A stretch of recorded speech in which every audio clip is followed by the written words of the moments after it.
is like darkness.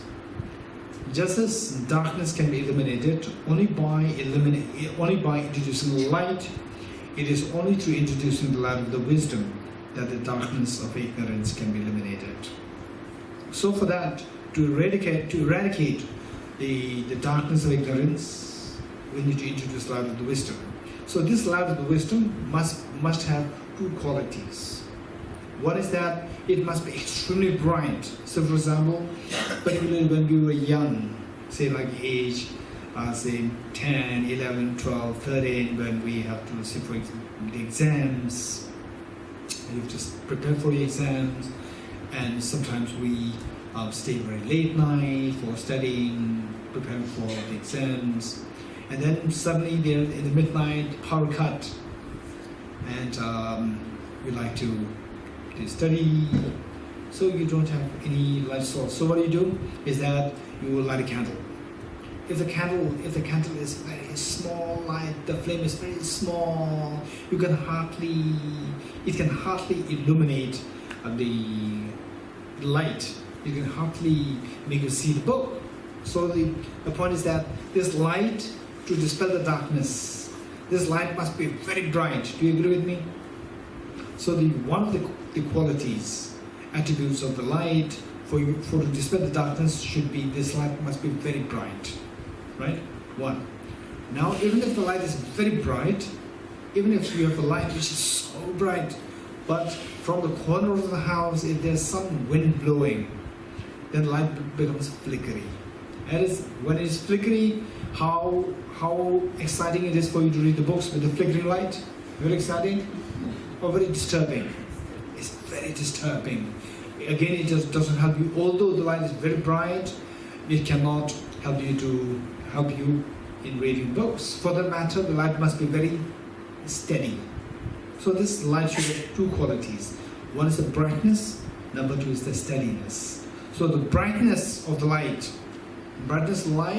simply by removing the wind, doesn't mean that the light will automatically become bright. No, brightness, we have to put special effort to make it bright. Either the fuel must be very good, the gas, the fuel, oil must be very clean, and the wick must be of high quality, then the brightness will be there.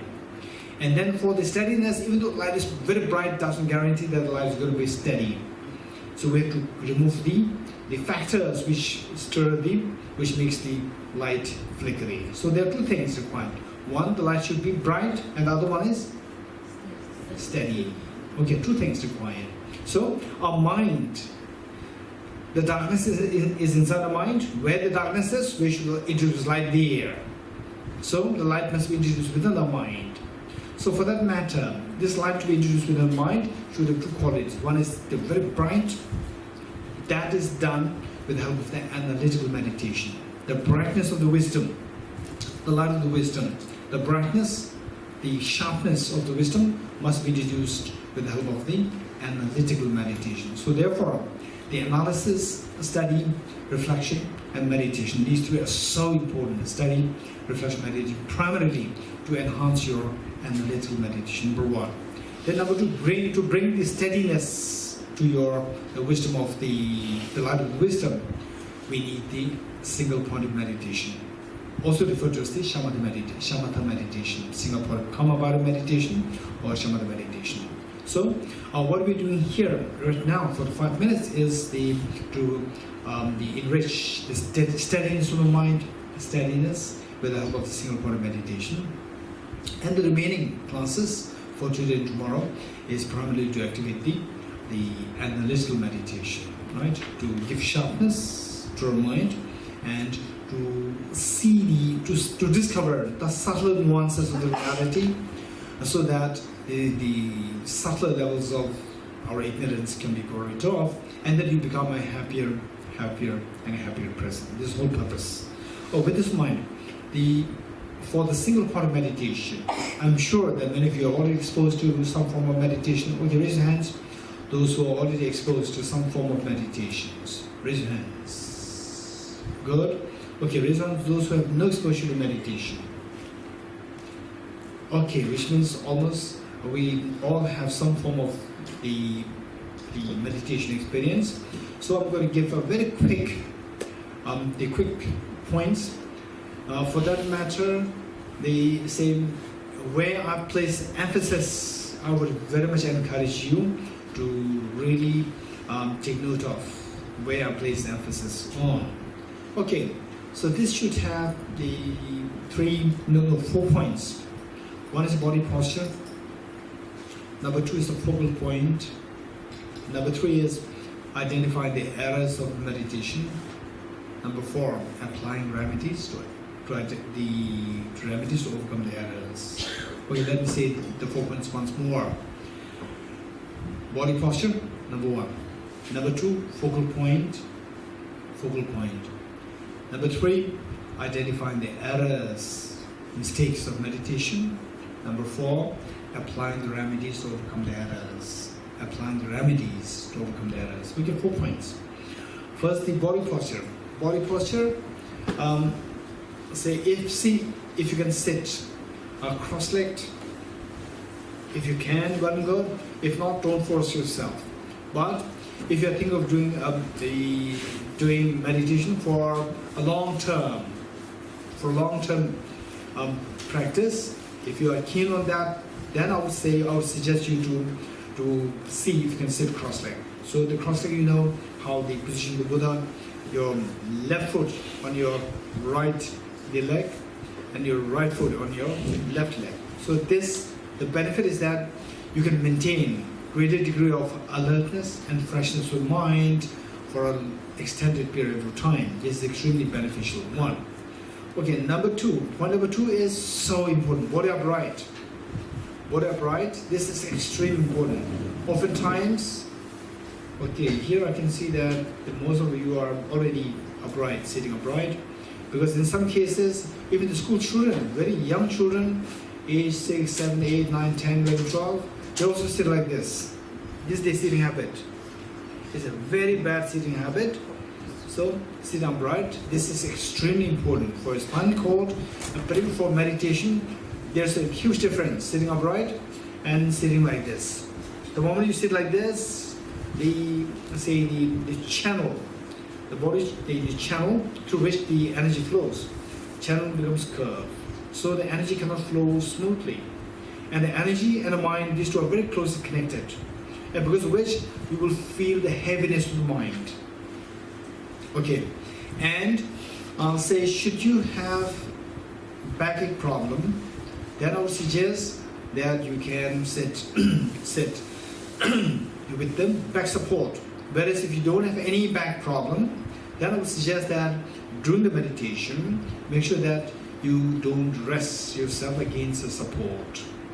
Right? Okay, so body should be freely upright. That is extremely important. You could feel the difference, particularly with people who are into meditation. You can see the stark contrast between you sitting upright like this, freely, without a support, and then with the support, you can see the stark contrast. The moment you have the support, the mind becomes loose. The moment the body is upright like this, freely and upright, the mind, you can see the freshness and the rigor of the mind. This is so important for meditation. Number 2, your head tilted forward a little bit.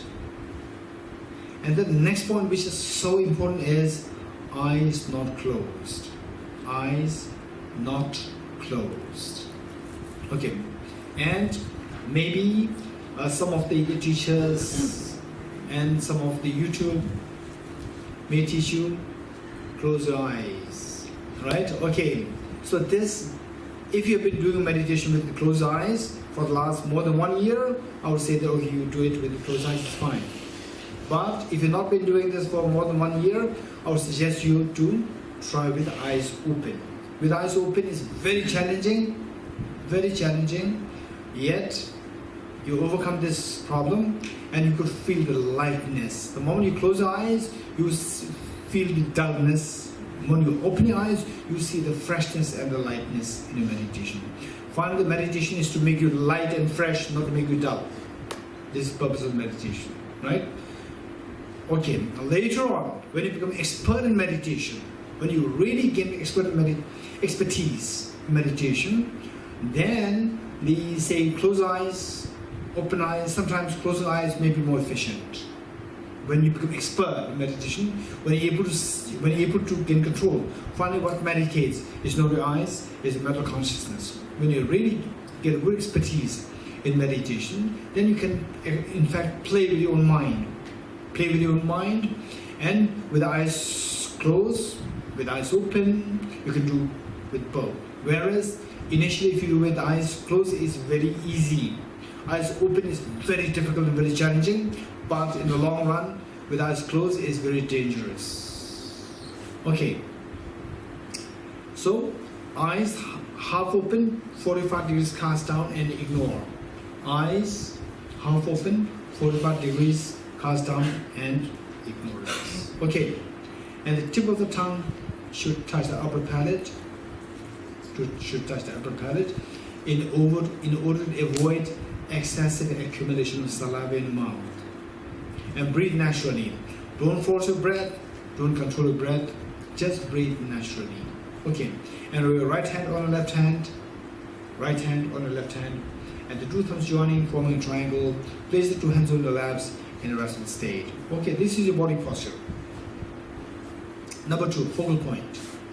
Focal point, what you're going to meditate. What you're going to meditate on. There are so many kinds of meditation. It's not that one's correct and the other's wrong.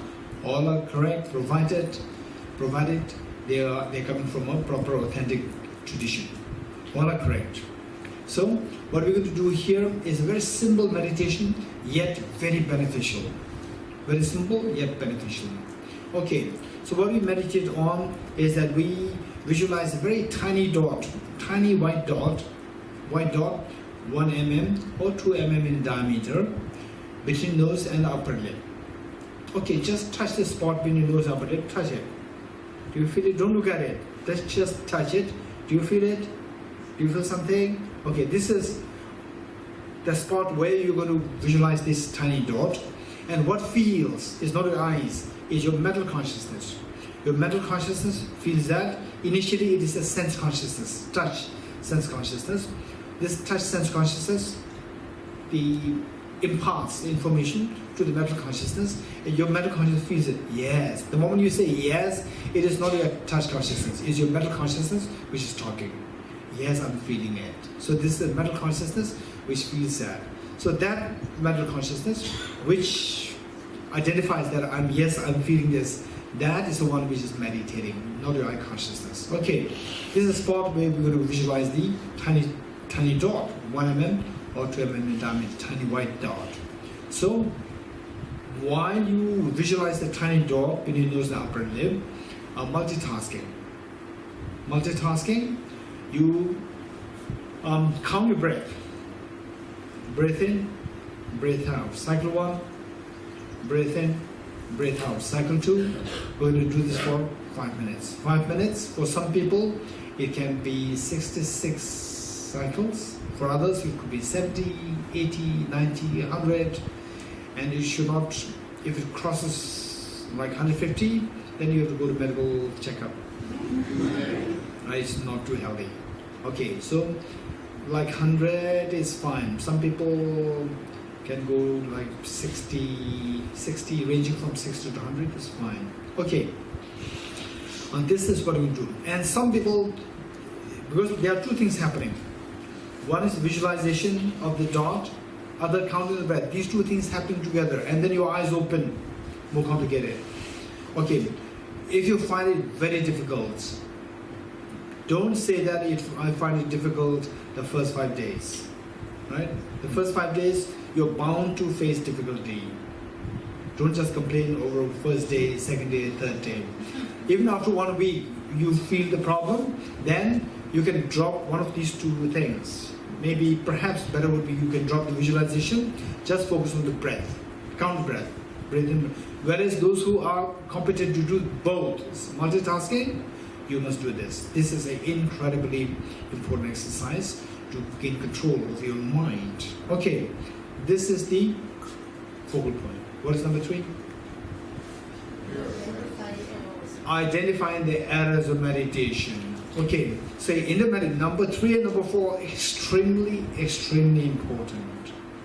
Many people, they don't pay attention. They don't pay heed to these 2 points, right? And then you just waste your time. And you sit in this posture for like 1 hour or 2 hours. It's a total waste of time, right? And people from outside, they may be, he's meditating for the last 1 hour, 2 hours. She's meditating for the last 2 hours. Actually, you're not meditating, you're just sitting yourself. Instead of doing this, go out, refresh yourself, go for a Coca-Cola or coffee. That's better, It's just deceiving yourself. You're making medicine into poison. Meditation is to help you. Now it is harming you, right? Okay, so why these people go wrong is because they don't pay heed to point number 3 and point number 4. Point number 3 is identify the errors of meditation. What mistakes can happen in a meditation? 2 mistakes. Generally speaking, 2 mistakes.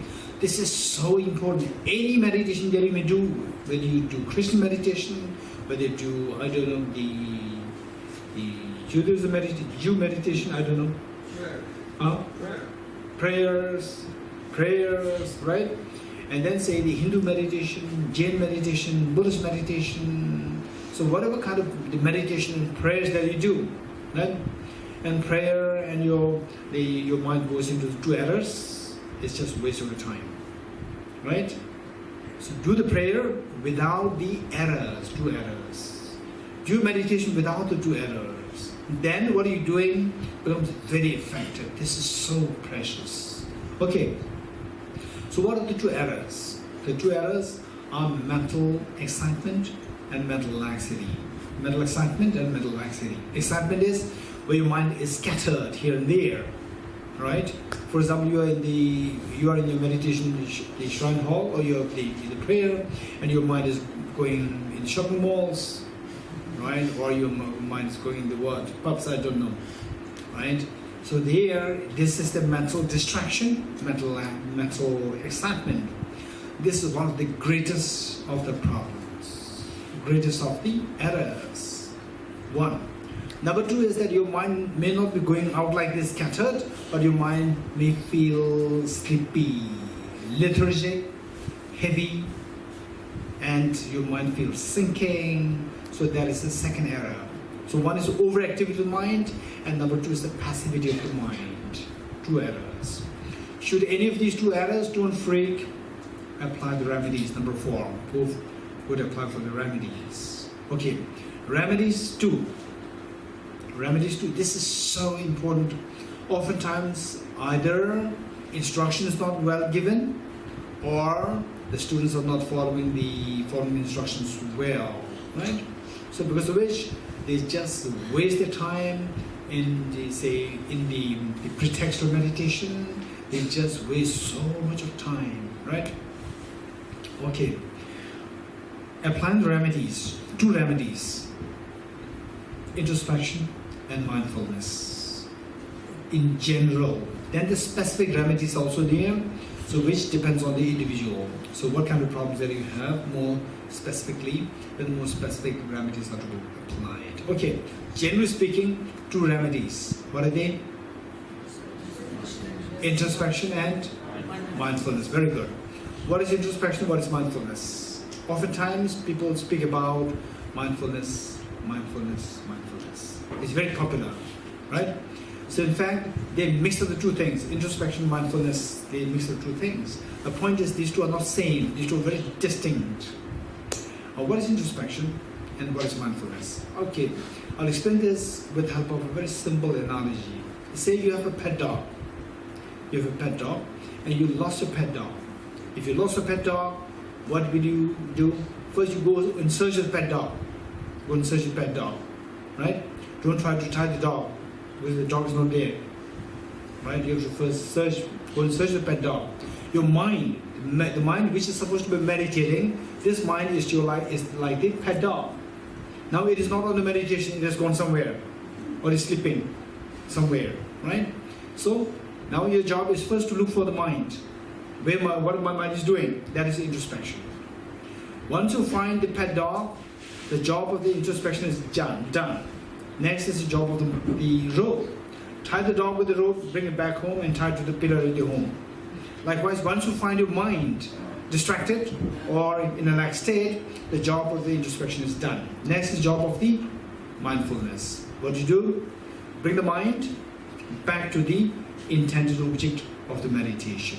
Right? Okay, this is application of the introspection and mindfulness. This is extremely, extremely important. Okay, for the meditation, what I often say is, there are two things. One is, something is better than nothing. Other times, nothing is better than something. Right? For the meditation, something is better than nothing. This is not true. Nothing is better than something. Either you do it properly or don't do it. Right? If you want to do it properly. Right? Whereas there are things, something is better than that. For example, your eyes. If your eyes are the eyesight is so poor, something is better than nothing. Right? Okay, whereas with the meditation, either do it right from the beginning, do it properly. I'm not expecting you to do it 100% precise, accurate, 100% without laxity, without excitement. This is not what I'm saying. From your side, do it seriously. And the mistakes can happen. Apply the remedies. Right? Okay, so that is the point. Now, if you are a long-term meditator, I have no say. But even the long-term meditators, you should be careful. Because I met a long-term meditator, somebody who said that I meditated for 3 years. I paid so much respect to him for his long-term meditation.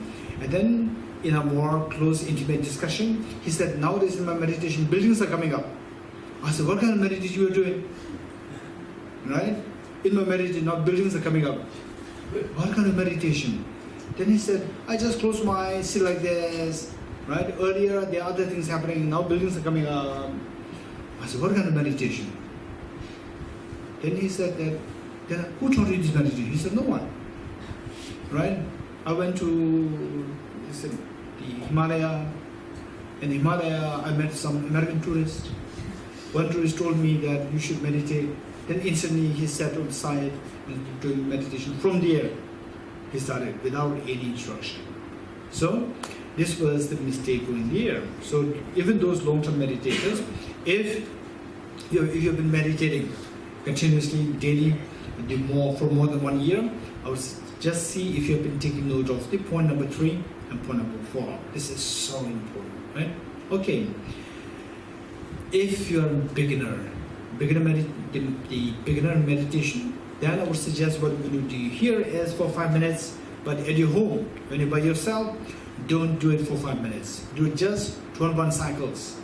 21 cycles and stop there for 5 to 6 seconds. And again, do this second cycle, second set of 21 cycles. Because longer the duration, greater the tendency for you to compromise the quality. So initially, the quality should emphasize, not the quantity. Quality should emphasize, not the quantity.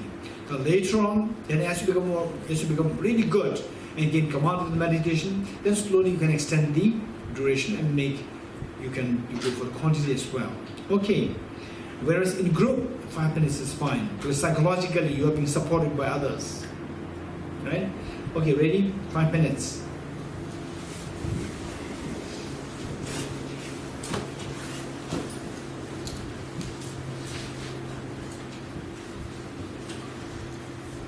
Okay, ready?